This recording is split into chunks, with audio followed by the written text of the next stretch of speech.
Hi, and you're very welcome to my podcast show, Technologies Impacting Society. In this podcast, I got to speak with Dr. Healy of Social Justice Ireland. Sean is the director of Social Justice Ireland. It was back in 2017 when we first spoke. Fast forward now to 2021, and there's never been a bigger and greater need of universal basic income post-corona and with a new data economy emerging. Social Justice Ireland is an independent think tank and justice advocacy organisation that seeks to build a just society. They provide independent social analysis and evidence-based policy proposals with the aim of creating a sustainable future for every member of society and for societies as a whole. In all of this, there's a focus on human rights and the common good. Social Justice Ireland is one of Ireland's most esteemed social justice NGOs, whose commentary and analysis, particularly of government policies, is highly respected. Basic income is the idea that all citizens of a country receive a set amount of money on a regular basis. This money is typically provided by the government or a similar public or organisation. The idea promotes unconditional payments of this basic income without means testing or work requirement. I caught up with Dr. Sean Healy recently about his work on basic income. Dr. Sean Healy, I'm Director of Social Justice Ireland, and Social Justice Ireland is an independent think tank and a justice advocacy organisation made up of individuals and groups throughout Ireland who are committed to working to build a just society, and they see a just society as being one where human rights are protected, human dignity is respected, human development is facilitated, and the environment is respected and protected. We have had a strong interest in basic income for more than 3 decades now. We have produced many studies, we have produced full costings for basic income for Ireland, and we have done that on quite a number of occasions. We've also designed pathways for a basic income to be implemented in Ireland. Obviously, methodologies we use for Ireland can be applied to any country in the world, either in terms of calculating what's possible for a basic income payment or what's possible in terms of pathways to implementation. Why is basic income such a hot topic at the moment? Well, I think there's a number of things that have happened. I suppose in one way these were things that we were forecasting, but it's interesting that they have come to pass. For example, the whole digital revolution and artificial intelligence and the emergence of this sort of new technology, if you like, shows that a great many jobs that used to be done by people can now be done, or can very soon be done, by machines or by artificial intelligence in one form or another. And unlike the past, where this was seen as a liberation because of the fact that new technology, for example, meant that very heavy work, physical work, could be done by machines, and that was seen as liberation for people who had to do it. Nowadays, we're talking about situations where jobs that were not considered to be physically demanding now actually becoming part of this new world of work, if you like. And there's also another development. It isn't just the jobs of poor people or people who are vulnerable that are now at risk or that are changing, because there are situations, for example, where people like accountants and various other kinds of things that are middle class, are seen as middle class jobs, if you like. These have started to recede in number as the technology and the artificial intelligence and so on gets ahead of what people can do. Consequently, the number of jobs goes down, and this is likely to happen on a whole range of fronts. We're seeing it, for example, with cars, motorised transport, not requiring people to drive them anymore, and so on. So what we're looking at is a whole changing world of work, and that change is impacting not just poor and vulnerable people, but middle class people as well. So that's one major area. The second reason why it's coming is that the world of work as we know it has evolved from a situation where people had jobs that they had for a lifetime, paying what was seen as a family wage, and where they had security of tenure and so on, to a situation now where very few jobs in the world have those qualities, those characteristics. A great many people are employed in jobs that are precarious, they're part-time, or they're seasonal. There's no guarantee of minimum number of hours to be worked in a particular week or whatever. So we are seeing the emergence of a very large proportion of the population having low pay. So, for example, something that Ireland and the United States have in common is that they're 2 of the 3 countries in the world with the highest percentage of low-paid workers. The United States is just slightly worse than Ireland. Ireland is is at 24 point whatever, depending on when you measure it, and the United States is at 25%. So a quarter, if you like, of all jobs are low-paid jobs in those situations. So in that kind of world of precarious work, low pay, and so on, it's not a surprise that people look around. They see growing economies, they see a world that is far richer than it was before, that has the potential and more than enough resources to ensure everybody can live life with dignity. And what they look at is they see, okay, we need to do something about this. Now, they have tried. There has been quite an amount of work done on issues like minimum wage and so on, and that's very welcome. However, it doesn't solve the whole problem, because not everybody has a job. So there are issues of that kind that have emerged, and they're just two of the reasons. There's a whole lot of other reasons, of course, why basic income is coming up as well. One of them coming at it from the other end completely is from a values perspective, and this would be one of the things that we would believe everybody should have sufficient resource to live life with dignity, and that should apply to everybody on the planet. We have more than enough resource to ensure that everybody on the planet has enough to live life with dignity. And I think that we need to start thinking along those kinds of lines. And I think a lot of people are doing that, and they see basic income as a key component of the solution here. Now, obviously, it's not the only component, but it's a major part of the solution, of the building of a better future where people's well-being is at the center of what it's all about. A question that I think more and more people are asking is, what's the point of the economy? I mean, is the economy an end in itself? And I would say no. And I think more and more people realise that. And what's the purpose? The purpose is to, I think, ensure that people's well-being and society's well-being in this and future generations, not just this generation, future generations as well, is secured. And that well-being is secured. And that involves in having to address issues like sustainability and environmental impacts and climate change and all of those kinds of issues, as well as ensuring that the resources are there, and not just the resources, and that people have enough resource, but that they also have a say in shaping the decisions that affect them and so on. That's the kind of framework, if you like, of our nexus of ideas, and a lot more in between those that have come together, if you like, at this moment in history. And I do think we're at a major moment of change in history, that the future is going to be quite different to the present, and that basic income is part of the future. How does this differ from, say, social security?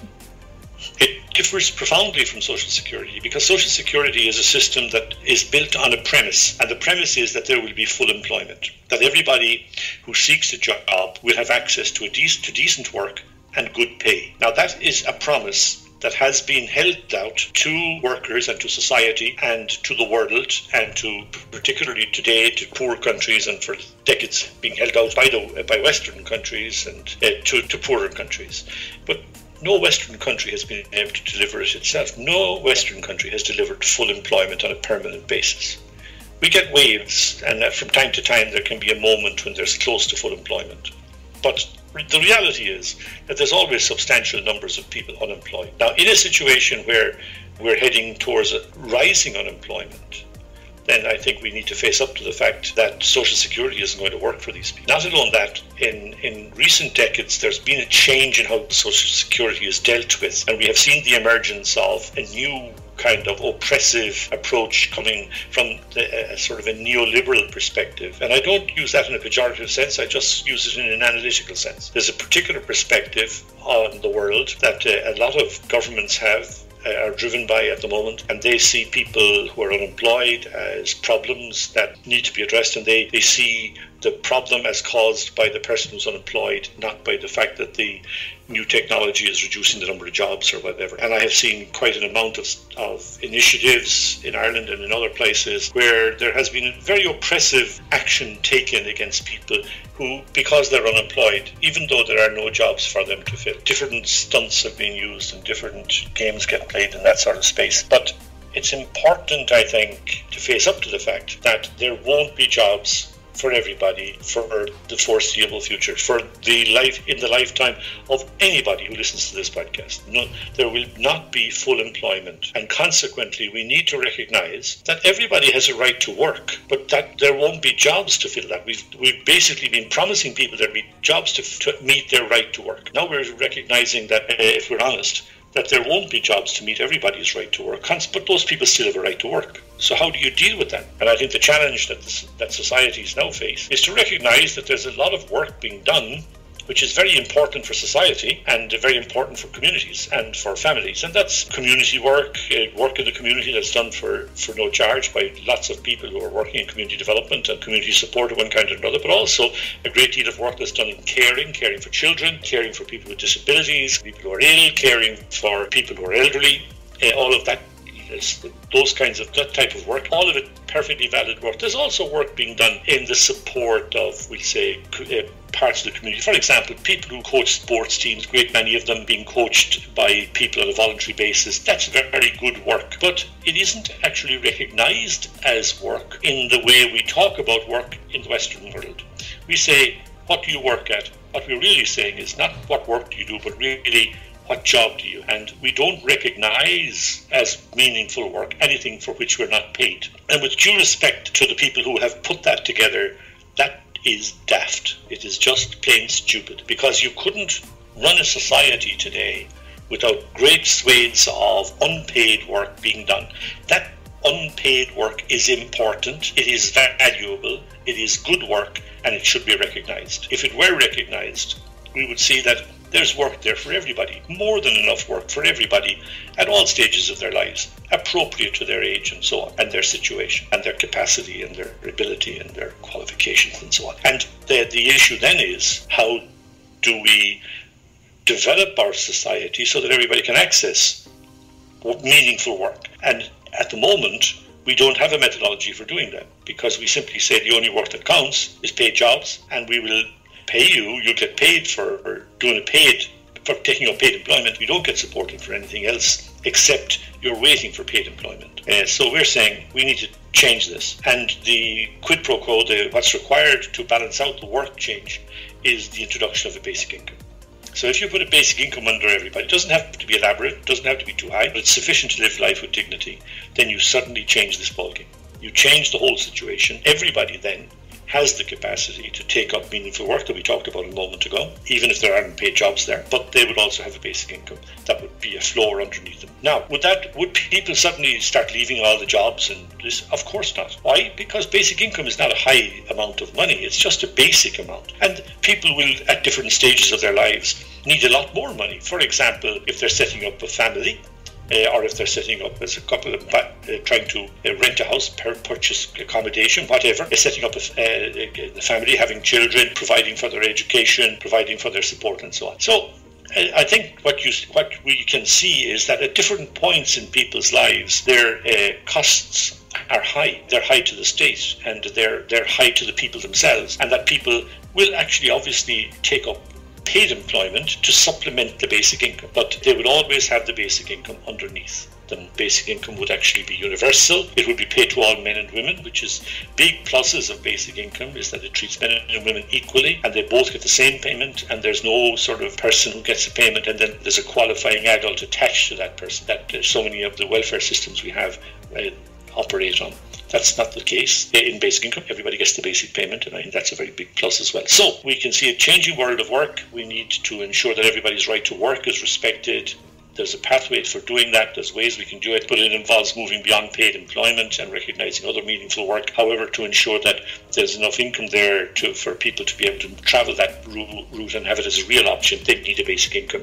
A basic income needs to be put into place in that situation. That basic income needs to be universal, and it can be paid for, as we have shown over and over again over the last 2 decades. We have shown that in a country like Ireland, a full basic income can in fact be introduced. And it's not just us and our research that's saying that. In 2002, the Irish government published a green paper having looked at this in great detail and came to the conclusion that it was possible to introduce basic income in Ireland, and that from within the available resources that were there without any great additional expenditure. It might be a small amount of adjustments over a few years, and we would certainly be recommending some adjustments, but nothing dramatic, and it is possible to pay for. So you have basically a system currently that isn't working, and it is actually disintegrating, leading to large divisions getting wider in society, and in many ways broken societies emerging. And those broken societies are not just bad for vulnerable people. Broken societies are bad for business. So the economy generally and the society generally needs some kind of alternative. And we're saying, look at the issue of work, respect people's right to meaningful work, think it through in a more radical way, ensure that you build a new system where there is meaningful work for everybody, which is doable, and then put a basic income system into place to ensure that everybody has enough income to live life with dignity, and make that universal and make sure that everybody has it. Obviously there'll be a bit more for older people, less for children in the way we have it structured, but that's the way we proceed. By the way, all the things I'm talking about and the publications and research and so on that I've just mentioned is available on our website, which is socialjustice.ie, the organisation Social Justice Ireland. So socialjustice.ie, just type in basic income into the sort of search and you'll find mountains of material, including the costings and the arguments for, and publications and videos and all sorts of things that will help people to sort of tease out the implications of what we're talking about. Using Ireland as an example, how ready or set up are we for basic income? It depends on what that question means. Does it have the capacity to do it? Yes, Ireland could do it. Is it politically ready to do it? No, the government is not at this moment looking at it. The government is messing around with what it thinks is a solution to the pension problem that we have, because Ireland's older population is growing very rapidly, despite the fact that there's endless studies to show that the approach they're taking will not give everybody a decent pension. They're still persisting with it. I think that will only last for a certain amount of time when people see through it, and we have a new kind of resurgence of negativity from ordinary people, if you like, who feel that you have a situation in a country like Ireland where there is great respect for the financial services class and for the banking class and so on, people like that who have actually abused their position dramatically, got Ireland into an awful situation that we crashed out into in 10 years ago, or almost 10 years ago. We had a financial meltdown and a financial crash. We had to rescue banks. We had the biggest bank crash of any country in the whole world ever. We have had to financial elites, the groups involved, the International Monetary Fund, the European Central Bank principally, and the European Commission insisted that Ireland pay back 100% of the money that was necessary to rescue the banks and to pay back all bondholders and so on. We're the only country in the world in which that insistence was made. Subsequently, those rules were changed by the Germans and the French in the European Union, but of course they had rescued their own investors in the Irish banks, who had been very substantial. There had been substantial German and French investment in the Irish banks, so they rescued that 100%, and then the Irish taxpayer had to pay it all back, and then they went and they gave better terms to other countries. Not alone that, they insisted that we travel a particular way in resolving it, which was unnecessary. It increased unemployment dramatically. It has been shown now to have been unnecessarily oppressive and very seriously damaging to Irish people. The result is that there's a very serious alienation, if you like, between a great many Irish people and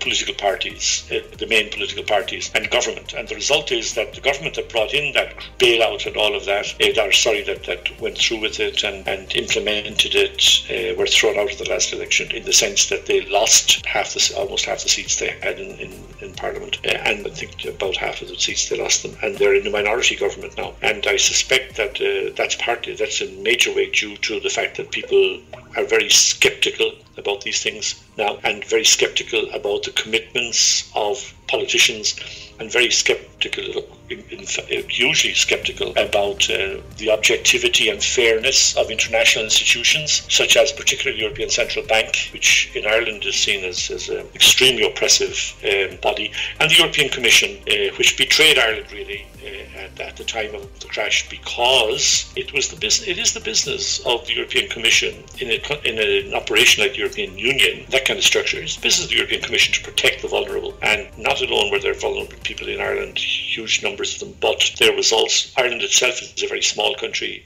by European standards, and we were hugely exploited by Europeans, the European institutions in that space. I think that the IMF actually may have changed its view on all of this since the time of the Irish bailout, and I think they would probably admit now that they didn't get it, that they got it wrong, basically. They certainly were hugely positive about doing the same thing again. But the reality is that we have a problem in Ireland with scepticism by most people. So therefore, an issue like basic income is going to take some time. people are very, I suppose, untrusting. They don't trust politicians, they don't trust institutions, and they're in a very hurt state, if you like. Okay, they've had a very, very serious time, if you like, over the last decade. A great many people are still struggling with decisions that were made by banks that are now seen to be illegal. For example, changing the rates that they were paying for their mortgages at and doing so illegally. And the banks are now being forced, well, they're officially being forced, at least by government, to rescind that and deal with it. But we'll see whether that works out or not. If those kinds of things the government is insisting on were actually to work out, then people might start to have a bit more confidence in the future. However, why I'm telling you all of that story is that that's in the foreground in Ireland, and that's part of the reason that people aren't taking a closer look at the longer term implications of the changing world of work and the changing world of income distribution and jobs and pay for jobs and so on. But I think that it's only a matter of time before these things come back on the agenda again. As against that, there is very good awareness in Ireland of basic income, and there's a good basic income movement in Ireland, and there's Basic Income Ireland is an organisation, network that meets regularly and organises events and has a lot of people who are very committed to basic income itself. Ireland hosted the World Congress on Basic Income in 2008, so we're coming up to a decade, and I think we might take some action in 2018 to mark the 10th anniversary of that and try to stir the idea of basic income and get it a higher profile in Ireland. Myself, having worked for more than 30 years in this kind of policy area of budgets and government and various choices that have to be made and the world of work and income distribution and so on, I'd be very convinced that basic income is the best solution available at the moment, and that we will move in that direction in the not too distant future. The idea of basic income is not a new one. There has been talk about the pros and cons of such a system for many years. Thank you for listening to my podcast. For more information, you can go check out my website, www.inaom.io/audio, where you can subscribe to my podcast show on a number of platforms. Don't forget also to check out my Facebook group, Technologies Impacting Society, where you can find lots of material on how technologies are impacting our society today.